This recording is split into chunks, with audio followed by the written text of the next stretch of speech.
Friends, I'm Mark Collins, if I haven't mentioned before, special hello and welcome. But we have a special hello and welcome for one of our mission partners, who's Graydon. So I'm going to invite Graydon up on the stage, and he's carrying a toy tiger, and I'm sure we'll find out a bit more about that. But it's wonderful to have Graydon, and it's wonderful to support the work of Global Recordings Network. But I'm probably not the person to tell you everything about this, but I'm sure Graydon is.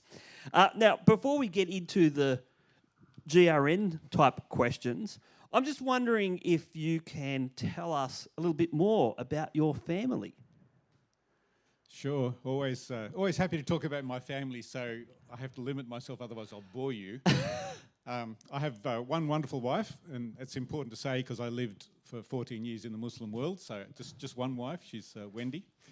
3 great kids, Laurie and my eldest daughter, known to, I've forgotten your name already, works as a special ed teacher at Norwest Christian College. Just not long come back with her husband and 3 kids from 6 years in Turkey, where they were involved in refugee ministry. So that's Laurie, eldest daughter. My son Murray, next one, he's the rector at St Hilda's, Katoomba. So they're in ministry. He's got 4 kids. And my youngest daughter, Maren, is a special ed teacher, currently on maternity leave, normally works at Arndell Christian College, and is married to Andrew, who is on the pastoral team at Kellyville Anglican. So kids involved in ministry, walking with the Lord, that's a huge blessing. Yeah. So that's the immediate family, and 9 grandchildren. Fantastic. Well, and I'm carrying Tumi here because I get a little nervous talking in front of a crowd. He's keeping me company. Okay, fair enough.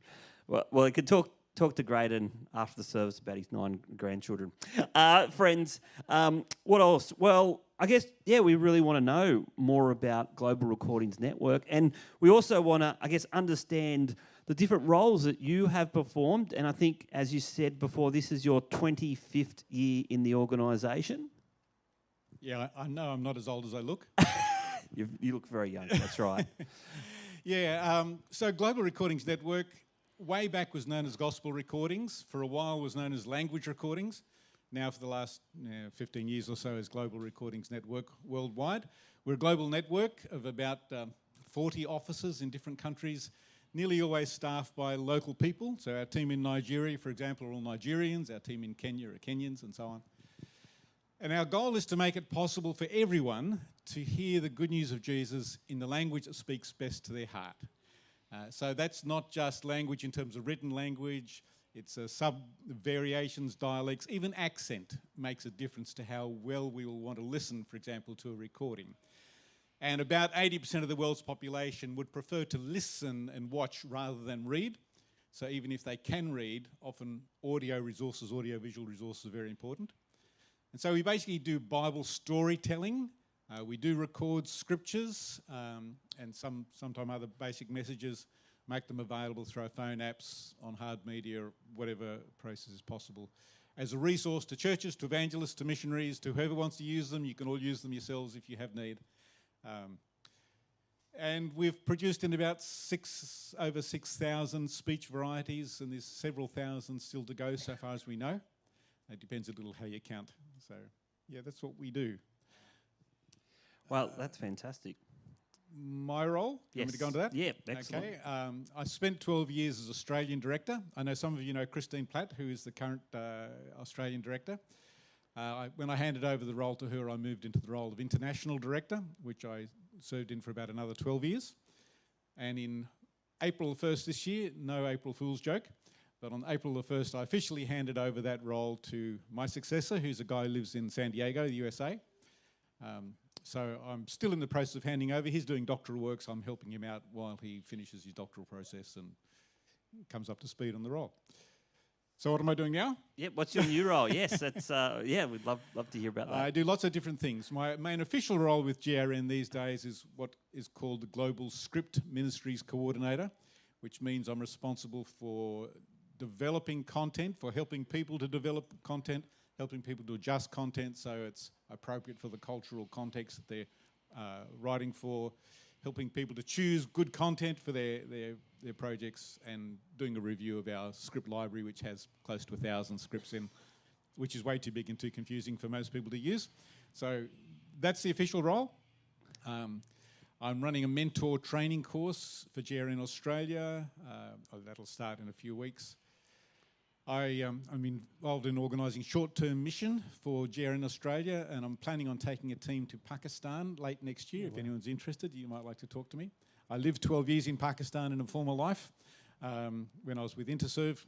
I'm still involved with Interserve, but that's another story. So I do a bit of mentoring of staff. I do all kinds of bits and pieces, really, as well as stuff with other missions. Fantastic.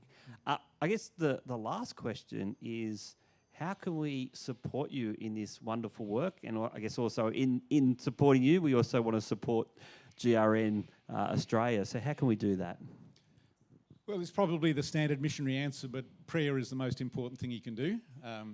We can produce content, but it's only God that can change lives through that content. So prayer for all of our teams globally, in the choice and the production of suitable content for them to help them get to know Jesus.